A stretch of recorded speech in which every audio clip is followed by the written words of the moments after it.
رقابة مزدوجة هنا في هذه اللقطة. ترجع مرة ثانية، الرقابة كانت من جانب اللاعب رافا. هذه أمامنا اللاعب يلعبها حلو قوي داني ألفيش إلى فيا مرار، وأول هدف في اللقاء. هي مسألة وقت، والوقت حان والوقت جاء، وبالفعل بيسجل هنا أمامنا الأرجنتيني المبدع دائما بعد سلسلة من التمريرات.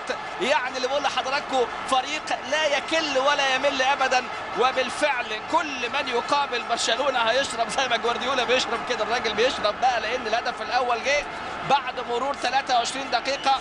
هو الهدف الثامن هنا في طبعا هذه المباراة. 40% من الأهداف لهذا النجم الكبير، وطبعا الأهداف هي اللي بترفع من حرارة اللقاء. شوف داني ألفيش، وشوف أمامنا فيا يتزحلق فيا ويلعبها للمنطلق أمامنا، وعلى طول اللمسة الواحدة بقى جت على قدمه المحببة، القدم اليسرى في زاوية ضيقة صعبة جدا على أي حارس مرمى. لكن شوف فيا والتمريرة والشراكة في هذا الهدف. ولكن ميسي يسجل في الدقيقة 23 عشان يفتتح أول أهداف هذه المباراة، والهدف الثامن لي في الليغا الإسبانية في هذا الموسم.